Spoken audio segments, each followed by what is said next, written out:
My name is Mr. Dover, and I am your next presenter for Language Arts.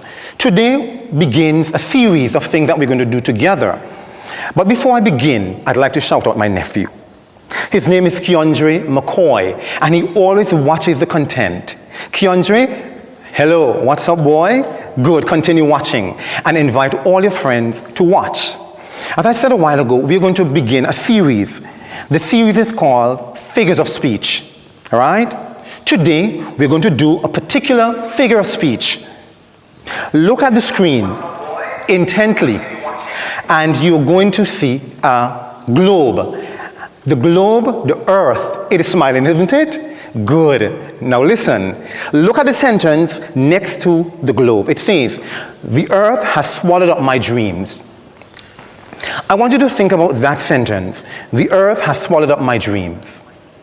Question. Do you think the earth can do that?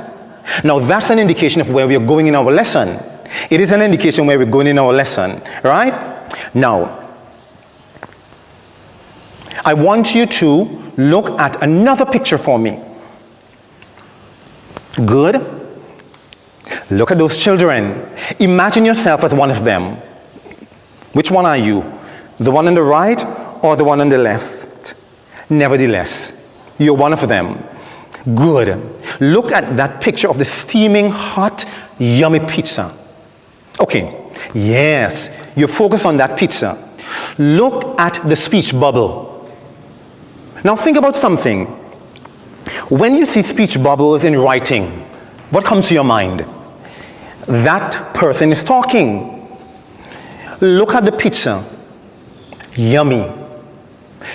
I'm not sure if it's from Bickles or Subway. One of them. Or probably My Kitchen. My Kitchen, yeah. Now listen. In the speech bubble, it is saying, the pizza is calling my name. But that's strange. See, look on my face? Strange. How could a pizza call your name? We're on our way to get into where we're going, you know. Think about it. Let's go back a bit. Remember I said I'm going to be deliberate? I'm going to deliberately do things. We are going to do figures of speech, right? So we are going to do a particular one, right? And in that one, the pizza is calling my name. Subject of that sentence, the pizza. Mrs. McGuire talked about verbs. And the verb in that sentence is calling. But I don't want you to look at the subject and the verbs divorced from each other, not connected. Because if you do, you're not going to get the answer of what we're doing. Did I hear somebody give me the answer? Yes, I think I heard it. Today, we're going to talk about personification. Yes, personification. Good. Now listen, at the end of today's lesson, all right, you're going to be able to talk about personification, understand the meaning of personification, identify personification, right? That means find personification in poems.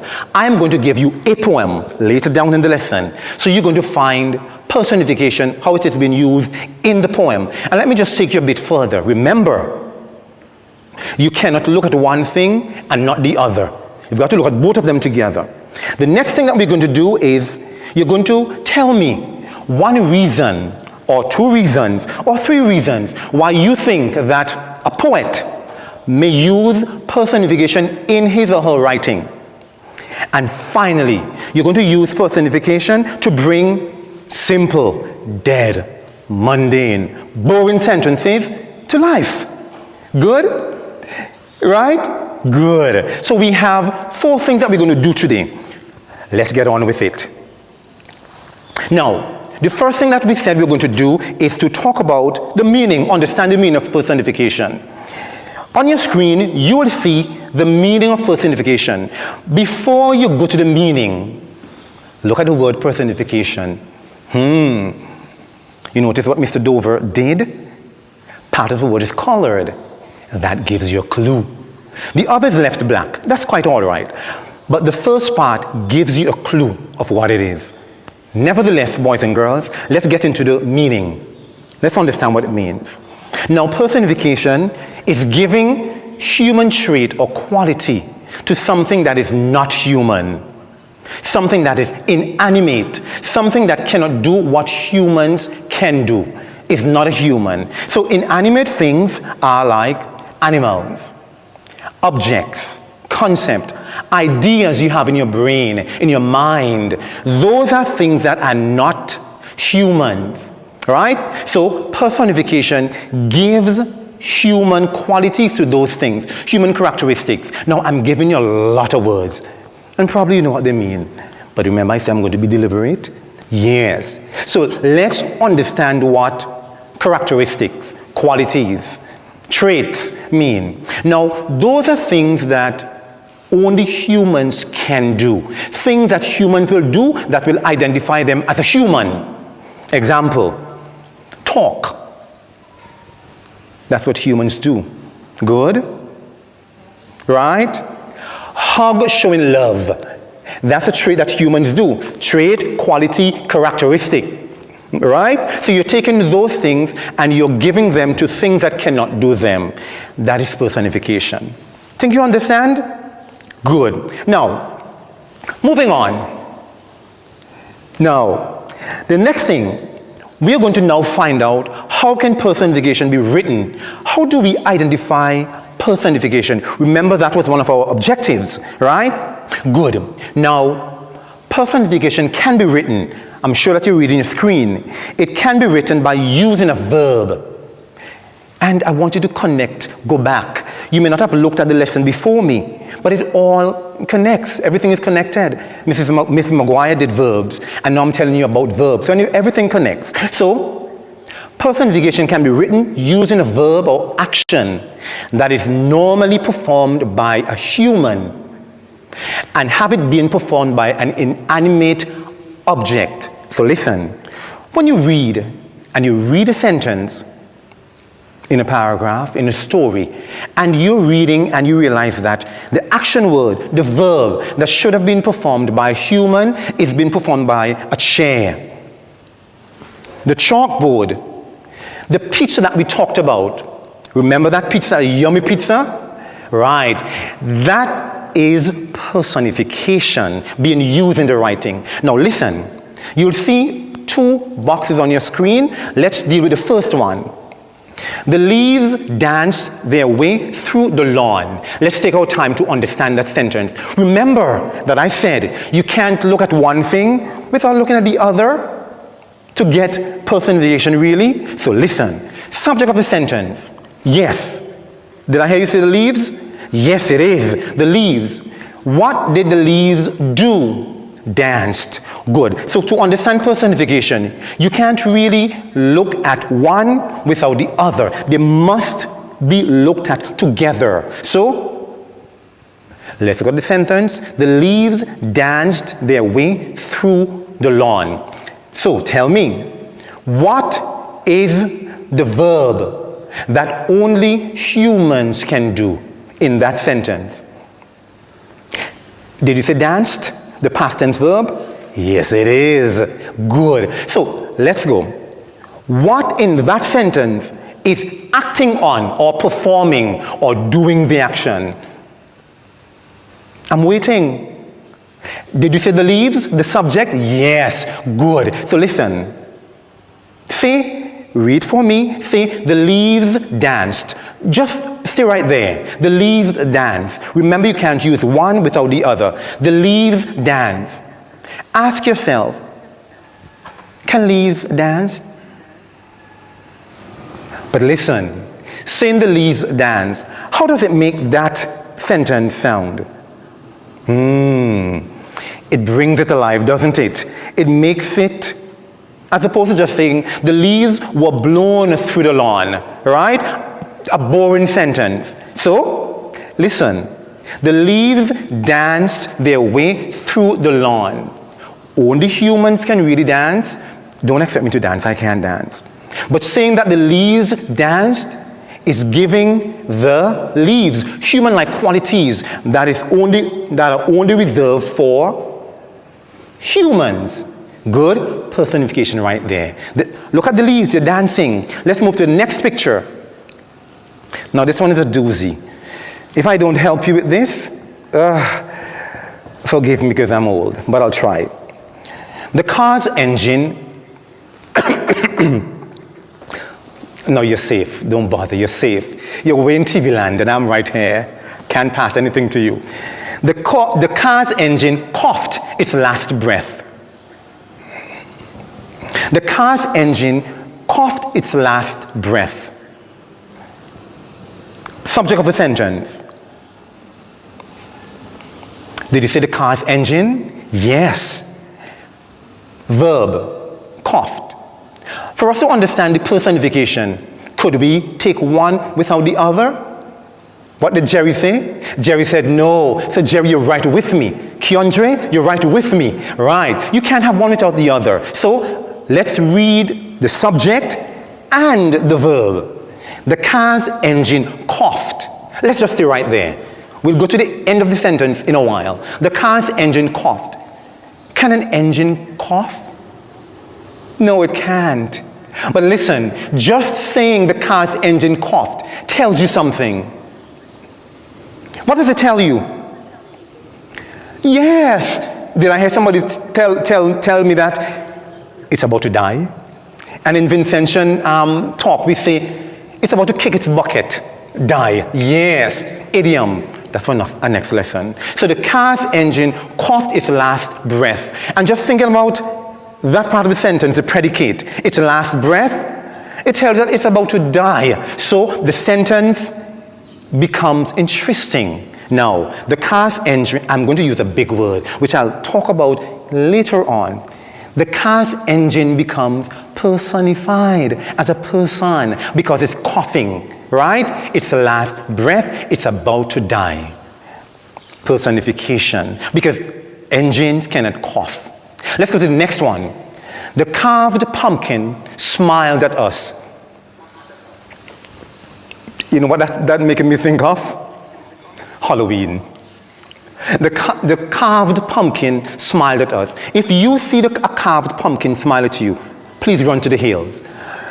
But listen, that makes the sentence interesting because you know that carved pumpkins, an inanimate object. Let's go back to that word. Just like the pizza. It cannot smile, but just giving it the quality of smiling. So let's get the subject of the sentence. Yes, Jerry. The carved pumpkin. Let's get the verb, smiled. A past tense verb. Right? Let's put both of them together to understand personification. The carved pumpkin smiled. Did I say you smile? Yes. The carved pumpkin smile. Now, we know that can't happen. Okay? But given the carved pumpkin, not just a pumpkin, a carved pumpkin, a quality, a trait, a characteristic that is only reserved for humans makes it personification. Are you with me? You getting there? I know you're getting there. I'm getting there too. Okay, let's move on. Now, so the first way we looked at, we said that when you use a verb, an action word that is reserved for humans, and give it to an inanimate object, we've got personification, right? The next way we can see personification is by using an adjective that normally describes an action that is done by humans. You know what adjective is? Can I hear you tell me what is an adjective? Yes. It is a word that describes an action and only reserved for humans. However, when you give the inanimate object, the thing that can't move, when you having it being described or use an adjective with it, it becomes personification. So you should see a nice, handsome son on your screen, and there's a sentence that goes along with it. Are you seeing the sentence? Not sure if you are, so I'm going to write the sentence on the chalkboard, on the whiteboard, right? There it is.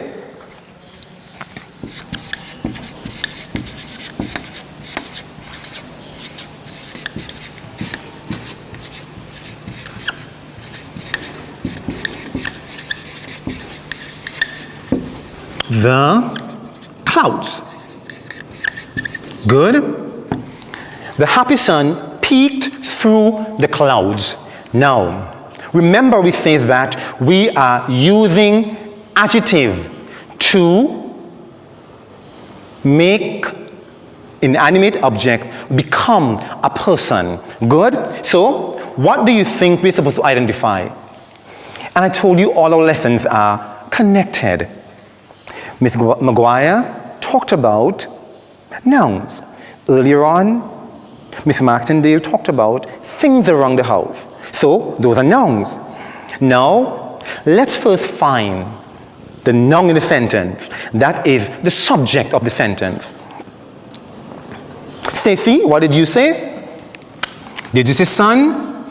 Excellent, right? That's the noun of the sentence. Sun, good. Now, what is the adjective or describing word in the sentence, right? What is the adjective that is used to describe the sun? The subject. Good. The adjective is happy. Now, question. Is the sun happy? Can you look at the sun's face and see it looking happy, smiling? No. But because you say the happy sun, an adjective that is normally used with humans, right? You personify the sun, bringing the sun alive, making the sun human, right? By saying the happy sun. So, personification, the happy sun. And like the sun is shining in this room, I'm sweating bullets.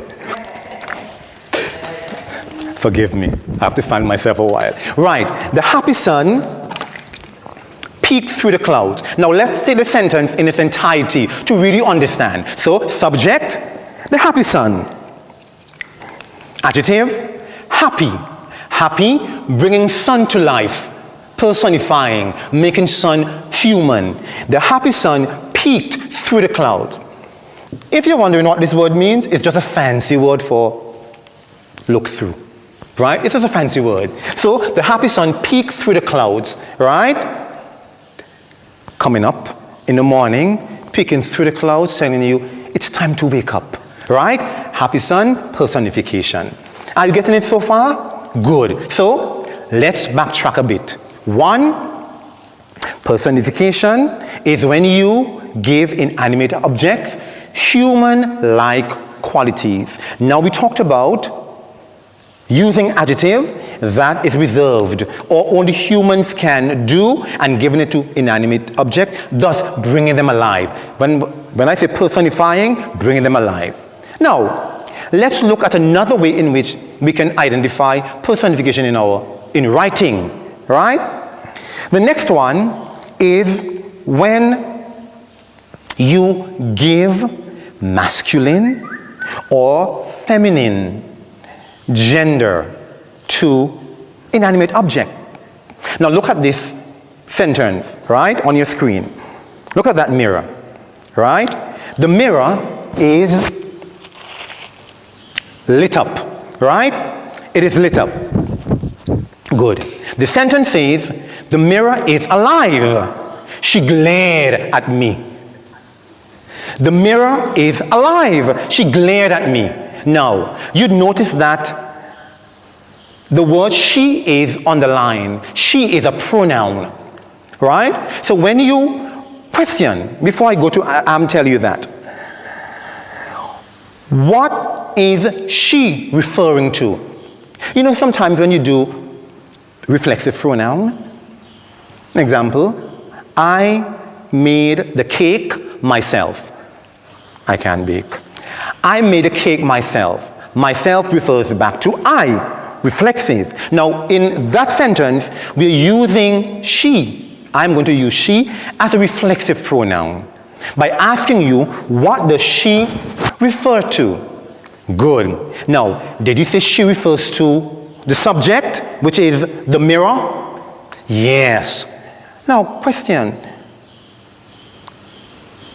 And the reason why I'm taking so long to formulate the question is, I'm almost afraid to ask you the question. But boys and girls, question. Is a mirror a girl? But that's what the sentence is saying. The mirror is alive. She glared at me. Now, doesn't that make for an interesting sentence? The mirror is alive. Right? And now you say the mirror is alive. You're saying what she does.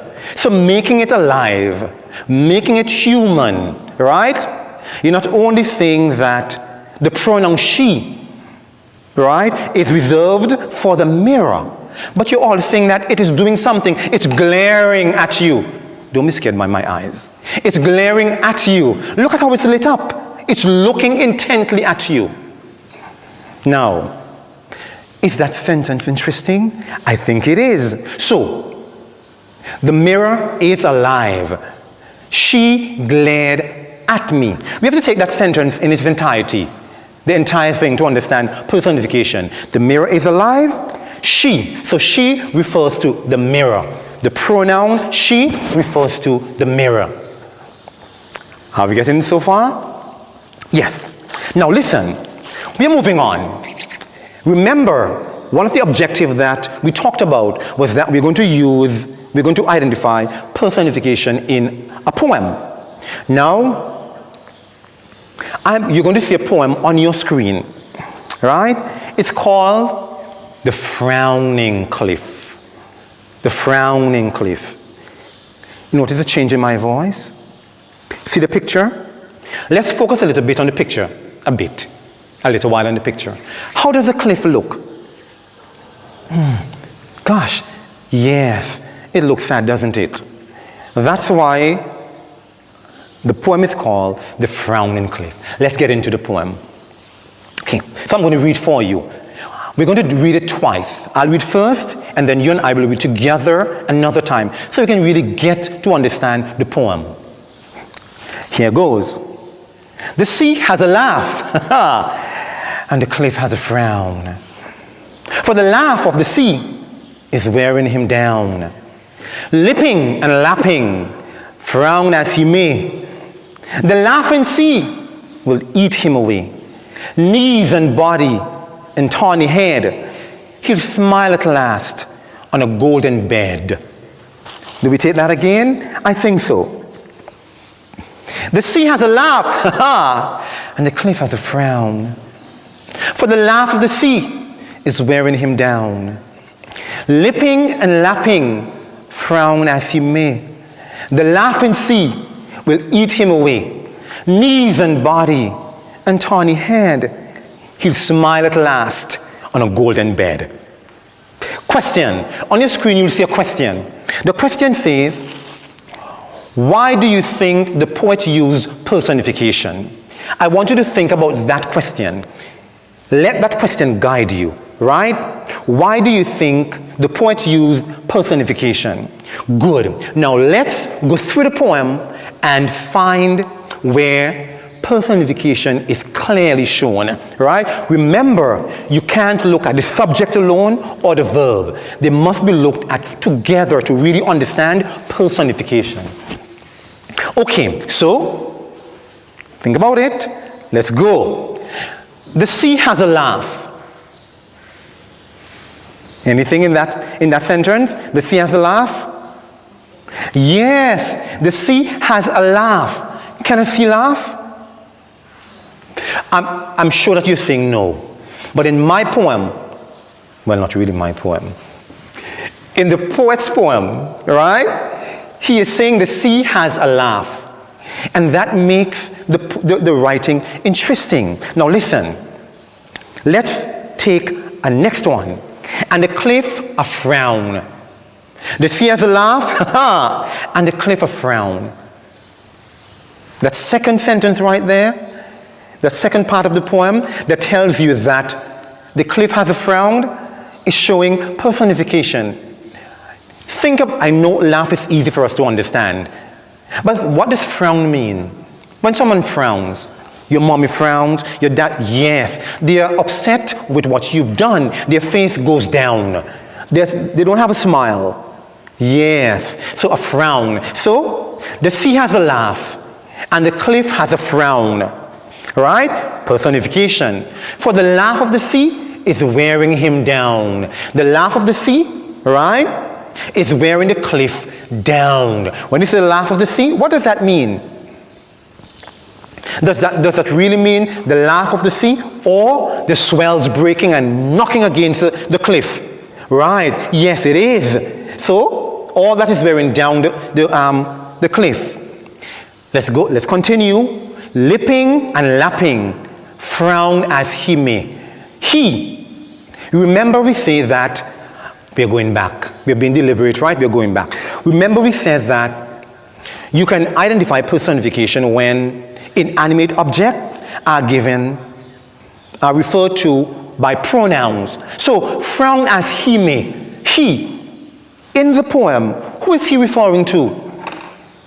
Yes, he is referring to the cliff, right? Because the cliff is frowning. The laughing sea, will eat him away. Him. Him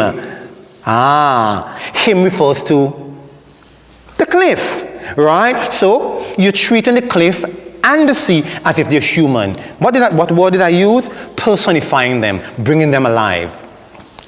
Knees and body and tawny head, he'll smile at last on a golden bed. He'll smile. The sea will smile. He refers to the sea. Got it? Excellent. Good job. Now let's go down to our question. Why do you think the poet used personification?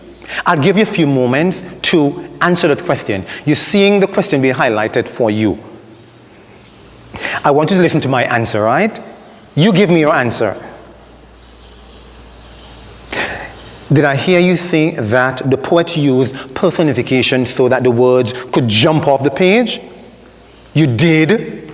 Listen to what I just said. Listen, so the words could jump off the page. One more time. So the words could jump off the page. Yes, you and I just personified something. We personified words. Yes, words can't jump.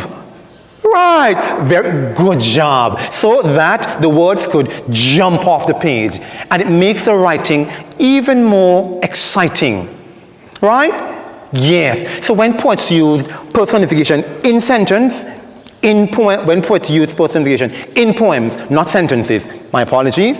Now, that makes the word jump off the page. It brings the poem to life. Good. Good job. Let's move on. Now, we are going to use personification to bring boring, mundane, dead, dying sentences to life. Okay? Now, I'm going to write a sentence on the whiteboard. And it's about this chair that you're going to see right here. Right? Good. My sentence is,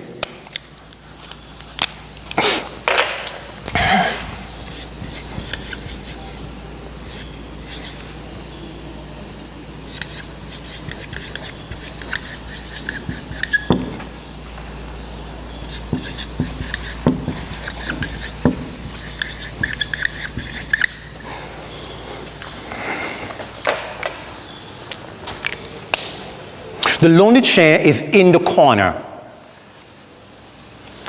The lonely chair is in the corner.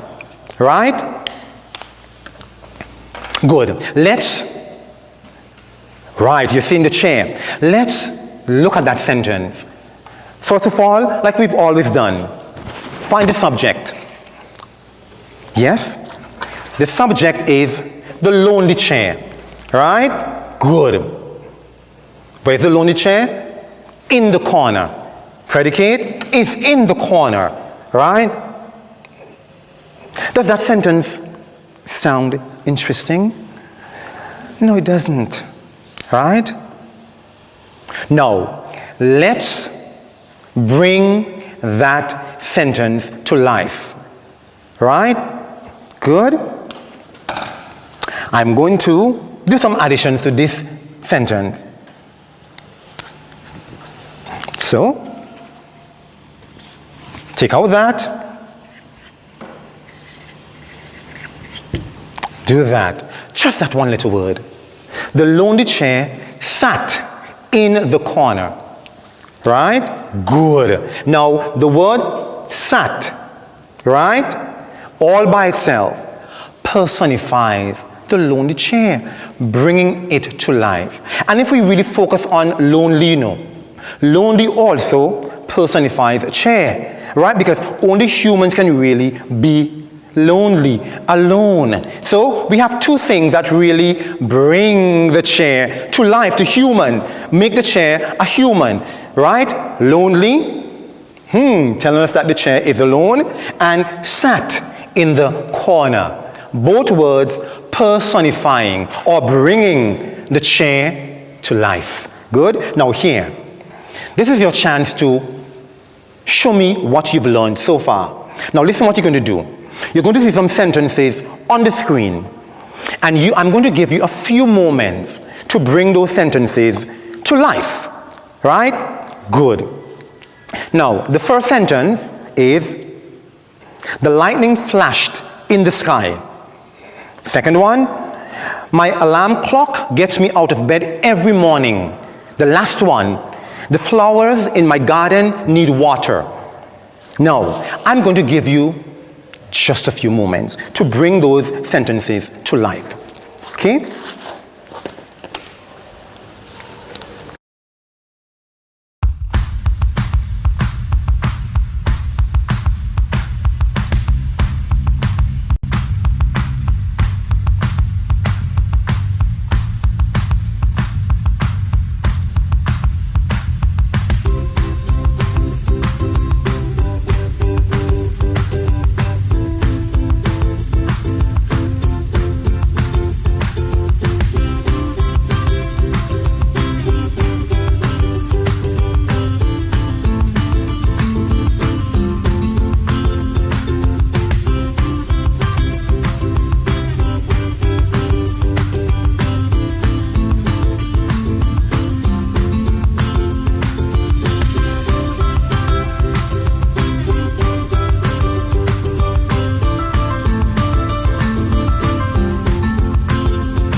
Good. Welcome back, boys and girls. Now, you and I are going to work together to bring our mundane, mundane, dying, dead sentences to life. The first one, the lightning flashed in the sky. Good. Now, I want you to bring that sentence to life for me. Good. Did you see the lightning danced across the sky? Did you say that? You did? Wonderful. The lightning danced across the sky. Now listen, if you were to write that sentence, don't you think that it makes the words jump off the page? Yes, it does. It makes the sentence even more interesting. So you are giving the lightning, which is not a human, human-like qualities. Right? Good. Number 2, my alarm clock gets me out of bed every morning. Boring sentence, isn't it? Yes, it is. Did you say, my alarm clock kicks me out of bed every morning, or my alarm clock tugs me out of bed every morning, or my alarm clock screams for me to get out of bed every morning? Any of those will be correct, because screaming, tugging, kicking are qualities that only humans really can do. But saying that your alarm clock does that personifies your alarm clock, making it human. Very good. The last one. The flowers in my garden need water. The flowers in my garden need water. Did you say the flowers in my garden are begging for water, or the flowers in my garden are crying out for water? If you did, you're correct. Begging. Flowers don't have arms, do they? No, they don't. Crying out. Do they have mouths? The last time I checked, they use their roots to take up things, but they don't have mouths. So just by giving them human-like qualities, you're personifying them, making the flowers in your garden humans. Okay? Excellent. If you got those 3 correct, or you use others similar to how I've used it, then you have personified those inanimate objects, and you did a good job. Give yourselves a clap. Very good. Now, you're going to look at a video. Right? A video is going to be shown to you, and it's just going to remind you what personification is. Right? So, while the video is being shown, you wouldn't see me. Right? Enjoy the video. I'll be back in probably two minutes. Enjoy yourself.